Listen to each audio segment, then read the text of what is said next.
अस्सलामुअलैकुम, welcome back in my YouTube channel. मैं homeopathic doctor Habiba Akhtar. आप सबका वेलकम मेरे यूट्यूब चैनल पे।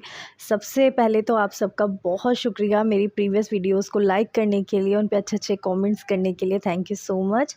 आज की जो मेरी वीडियो का टॉपिक है वो है हाइड्रोसिल। ये मेरे एक व्यूअर ने डिमांड की थी कि आप इस टॉपिक पे वीडियो अपडेट करें, तो हाजिर है वीडियो। होपफुली आपको मेरी प्रीवियस वीडियोज़ की तरह ये वीडियो भी पसंद आए।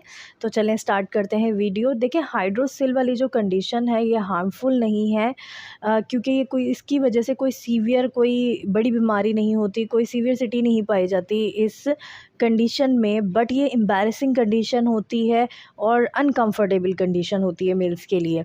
मोस्टली ये जो डिजीज़ है वो बच्चों में पाई जाती है, अबाउट 10% ये बच्चों में पाई जाती है। अडल्ट्स में इसके चांसेस बहुत कम होते हैं, लेकिन ये नहीं है कि नहीं होता, अडल्ट्स में भी हो जाता है। 1 to 2% चांसेस होते हैं अडल्ट्स में। लेकिन 40 जब मेल 40 क्रॉस कर जाते हैं तो उनके चांसेस फिर से बढ़ जाते हैं, हाइड्रोसिल या हर्निया हो सकता है उनको। तो बिल्कुल बच्चों की तरह, जैसे मैंने कहा, इन्फेंट्स में 10% न्यूबॉर्न्स जो बेबीज़ होते हैं उनमें 10% चांसेस होते हैं, तो सेम एज़ 40 से अबव मेल्स में भी 10% चांसेस होते हैं कि उनको हाइड्रोसिल वाली कंडीशन हो सकती है या हर्निया भी हो सकता है। हाइड्रोसिल होता क्या है?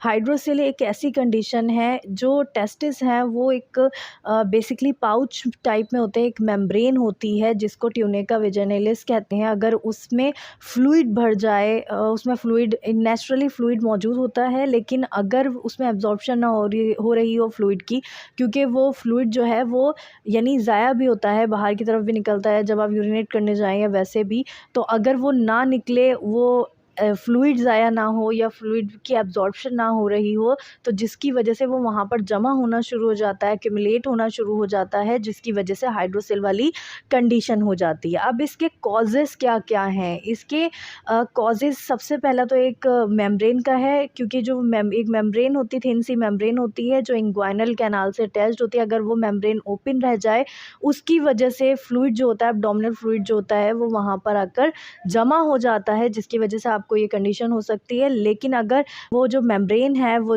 ओपन नहीं है, वो क्लोज्ड है, तो उसके अलावा यानी और भी वजूहात हो सकती हैं जिसकी वजह से आपको हाइड्रोसिल वाली कंडीशन हो सकती है, जिसमें इंजरी है। यानी कि अगर इंजरी, कोई बैट बॉल खेलते हुए लड़कों के बॉल लग जाए या गिर गए, किसी भी वजह से कोई भी इंजरी यानी इंजरी हुई है उस जगह पर, जिसकी ये भी एक बहुत बड़ी कॉज है हाइड्रोसिल की, और हर्निया भी हो सकता है इसकी वजह से।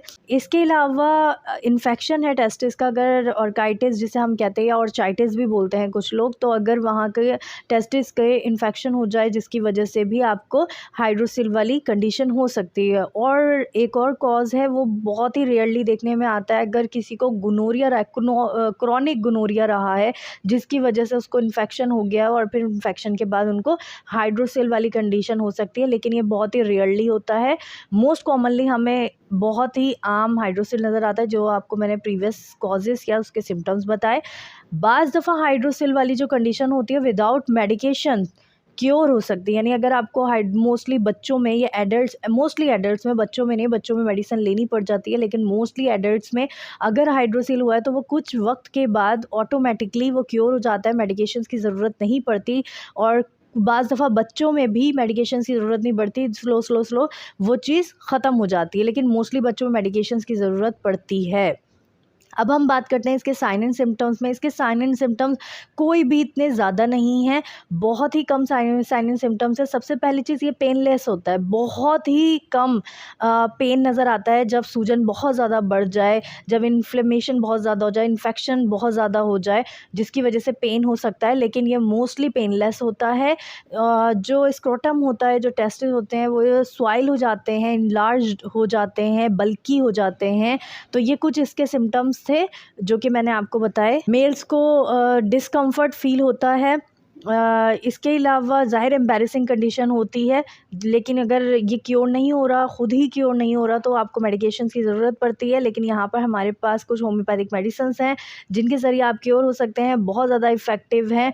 मोस्टली बच्चों में मैंने जो मेडिसिन यूज़ करवाई हैं वो है एब्रोटीनम। एब्रोटीनम बहुत अच्छी दवा है हाइड्रोसिल की। मोस्टली यूज़ में आने वाली मेरी क्लिनिकल प्रैक्टिस में एब्रोटीनम ही है। एब्रोटीनम को आप दें, बच्चों का भी ख़त्म हो जाता है। कोई भी मेडिसिन मेडिसिन साथ में हम नहीं देते हैं, सिर्फ एब्रोटिनम सिंगल रेमेडी पे चलते हैं। इवन के एडल्ट्स को भी अगर हाइड्रोसिल की कंडीशन है तो वो एब्रोटिनम ले सकते हैं। इसके अलावा एक और मेडिसिन है रोडोडेंड्रोन। रोडोडेंड्रोन भी बहुत अच्छी हाइड्रोसिल की मेडिसिन है। अगर पेशेंट को ऑर्काइटिस है या ऑर्चाइटिस है, जो भी मैंने कहा दोनों तरीके से प्रोनाउंस कर सकते हैं। इसके अलावा यानी इन्फेक्शन है, अगर मैं कॉमन ज़बान में बोलूँ तो इन्फेक्शन में स्क्रोटम की स्वेलिंग में ये बहुत अच्छा काम करती है रोडोडेंड्रोन।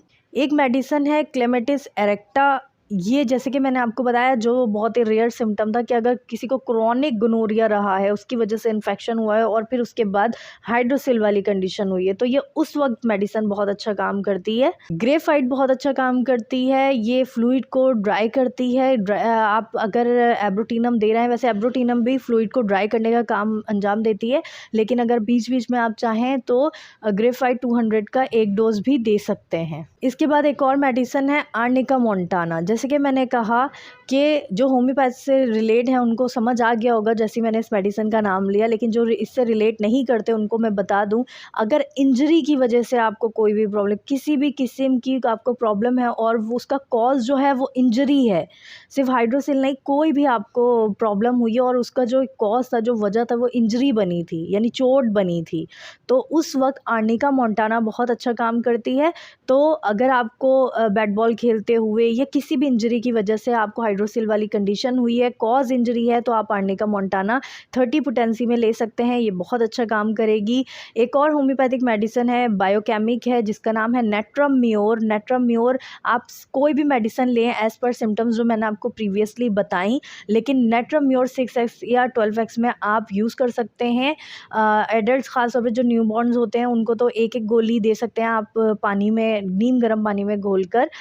जो बॉइल्ड वाटर होता है, बच्चों को सादा पानी नहीं देना चाहिए, बॉइल्ड वाटर देना चाहिए ताकि उनको कोई इन्फेक्शन ना हो, एब्डोमिनल इन्फेक्शन ना हो, तो उनको भी आप एक एक गोली दे सकते हैं दिन में 2 से 3 बार। और जो एडल्ट्स हैं अगर उनको प्रॉब्लम है तो वो 4-4 गोलियां दिन में 4 बार लें, तो ये भी उस पानी को सुखाने का काम करेगी। तो पोटेंसी आप कोई भी ले लें, लेकिन नेट्रम म्योर आपको 6x या 12x में ही लेनी है। तो ये कुछ होम्योपैथिक मेडिसिन थी, होपफुली आपको मेरी ये वीडियो पसंद आई होगी। तो अगर आपको मेरी ये वीडियो पसंद आई है, काइंडली मेरी वीडियो को लाइक भी कर दें और मेरे चैनल को अगर आपने अब तक सब्सक्राइब नहीं किया तो सब्सक्राइब भी कर दें और वीडियो को शेयर भी करें। Thank you so much. हाँ, और अगर आपको कोई और टॉपिक पे वीडियो बनवानी है, अगर आप चाहते हैं मैं किसी टॉपिक पे वीडियो बनाऊं, तो काइंडली कमेंट बॉक्स में वो टॉपिक भी लिख दें ताकि नेक्स्ट वीडियो जो हो मैं उसी टॉपिक पे बनाऊं। Thank you so much. अल्लाह हाफिज़।